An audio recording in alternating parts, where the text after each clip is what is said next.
Hablaremos esta noche del Cantón de Cartagena.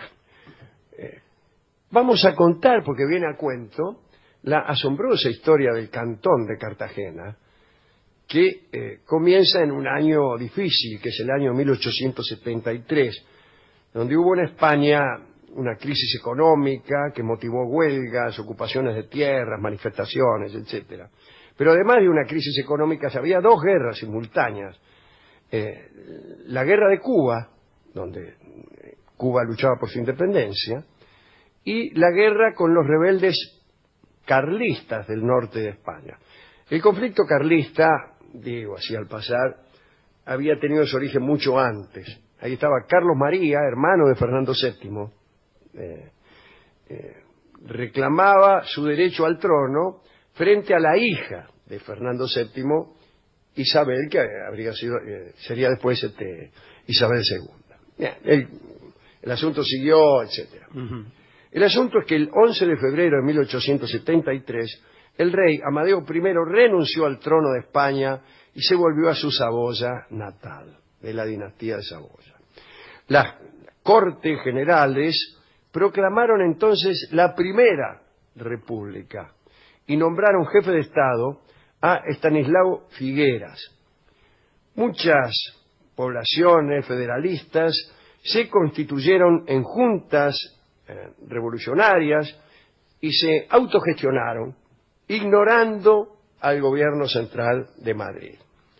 El proyecto de una nueva constitución era debatido entre los federalistas benevolentes, que pretendían una división territorial basada en los antiguos reinos históricos de España, y los federalistas intransigentes, que eran partidarios de organizarse al estilo de Suiza, ¿no?, con cantones de implantación provincial que libremente se integrasen en la República.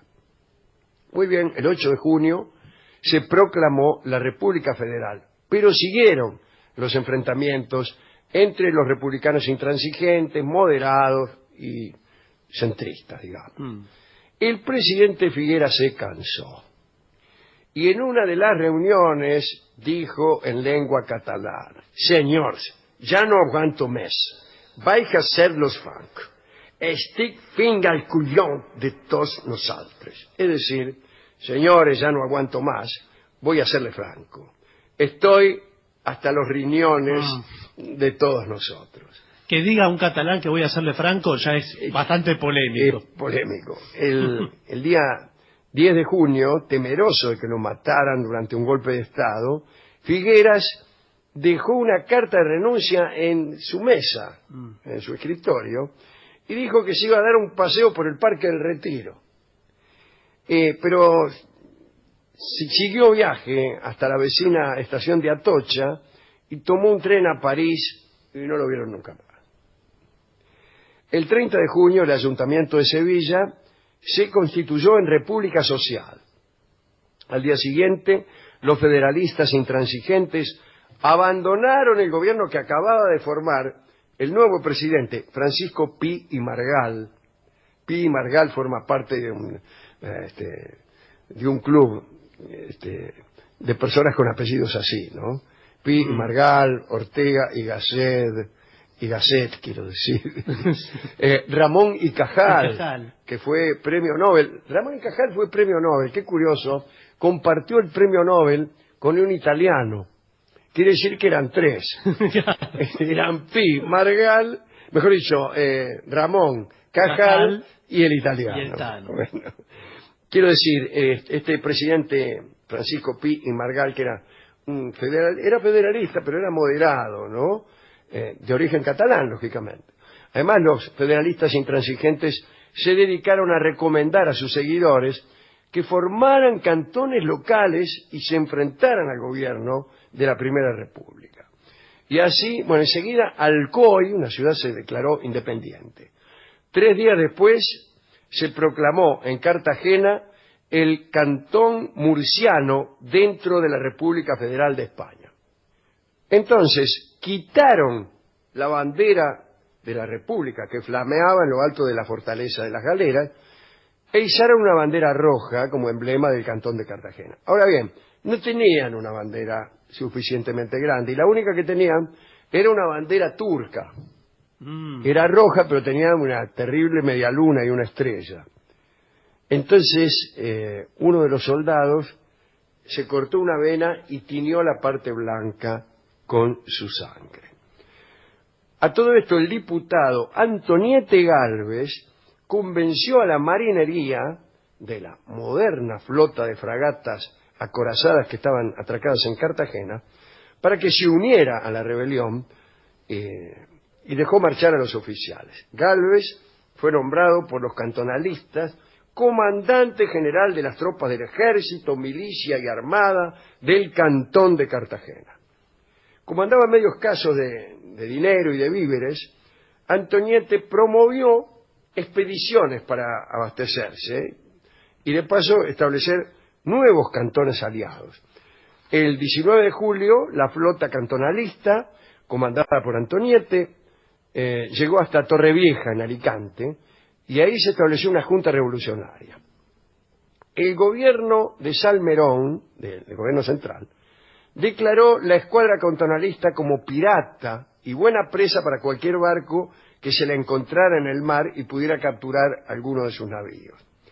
A todo esto, otras ciudades se fueron uniendo al cantón murciano, como Mazarrón, Águilas, y entre las provincias ocupadas por los carlistas en el norte y los cantonalistas en el sudeste, allá por el mes de julio de 1873, 32 provincias estaban fuera del control gubernamental.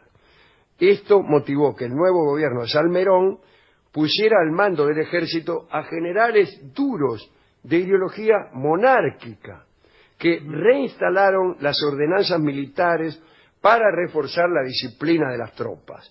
O sea, medidas que iban en contra de los principios republicanos.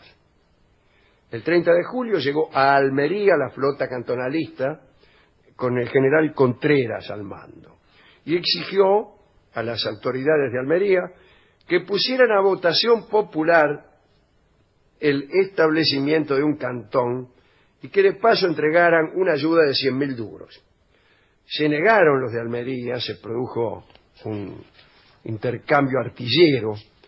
La flota del cantón de Cartagena siguió rumbo a Granada, a Motril, que queda en Granada, lógicamente no va a ser una flota, pero bueno.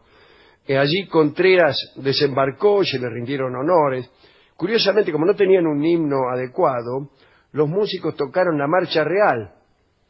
Tras constituirse un cantón aliado, los de Motril, convencieron a Contreras para que aceptara unos pagarés de 160.000 reales, pagaderos en Málaga, donde se había proclamado también otro cantón días antes.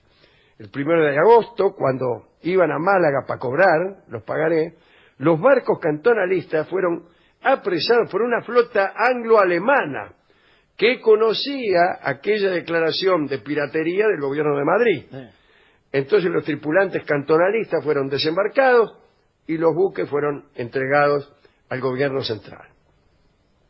El gobierno republicano tenía tropas atacando el cantón de Valencia. En auxilio de Valencia acudió Antoniete Gálvez y con sus cantonalistas. El 10 de agosto fue derrotado en Albacete, en Chinchilla, por el general Martínez Campos, que le causó 500 muertos. 2 días después, los cantonalistas debieron evacuar Murcia y se refugiaron tras las imponentes fortificaciones de Cartagena.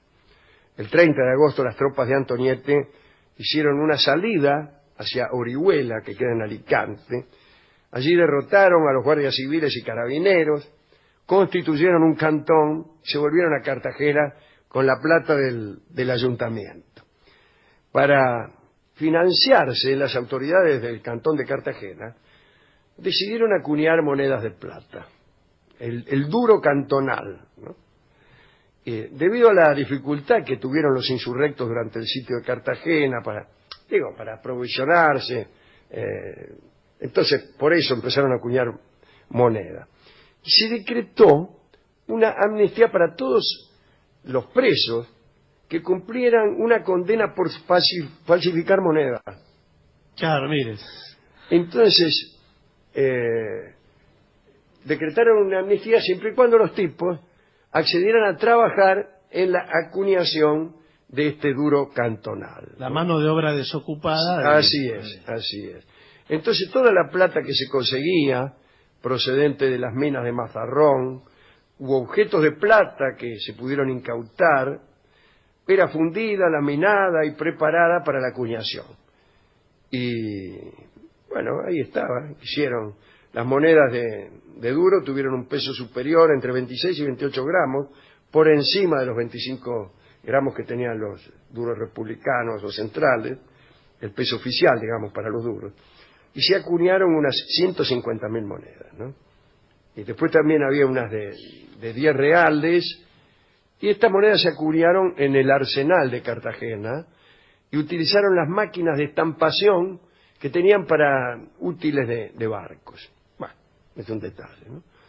Bueno, asediados por tierra por el ejército, los cantonalistas sacaron su flota al mar en busca de víveres, de dinero. Ahora llevaban siempre ya la bandera de la República para evitar que fuera tomado algún barco por aquellos barcos extranjeros que recordaran el tema de la piratería. Consiguieron su propósito en Torrevieja y en Águilas y fracasaron en Alicante. El gobierno envió a los barcos que había recuperado en agosto para enfrentar a los cantonalistas. Así que, bueno. Mientras tanto, el ejército de la República, dirigido ya sin contemplaciones, ¿no?, por los militares estos monárquicos, fogueados en la guerra del norte contra los carlistas, iban estrechando el cerco y se volvía, la situación militar para los cantonalistas era muy difícil, ¿no? Hubo algunas catástrofes, se hundió la fragata cantonal Tetuán y les explotó el parque de artillería de Cartagena.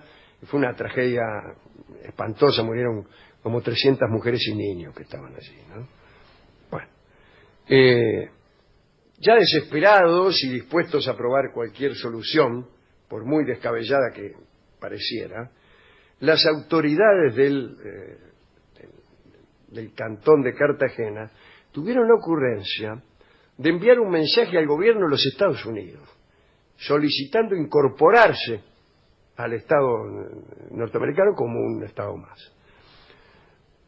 Antes de que el Congreso norteamericano pudiera siquiera considerar la propuesta, el 12 de enero se embarcaron en la poderosa fragata Numancia, un grupo formado por el cabecilla Antoniete y unos 1000 de sus seguidores, a pesar de ser perseguidos por todo el mundo. Pudieron meterse en la fragata y llegaron hasta el puerto argelino de Orán.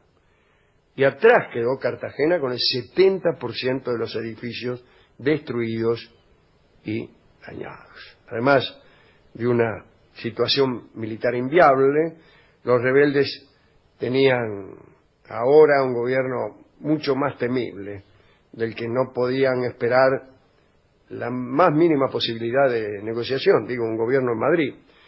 En esos mismos días hubo un golpe de Estado, el golpe del general Pavía, que había transformado la República Federal y Parlamentaria en una república unitaria, gobernada sin control alguno por el general Serrano, que fue dictador de facto de España.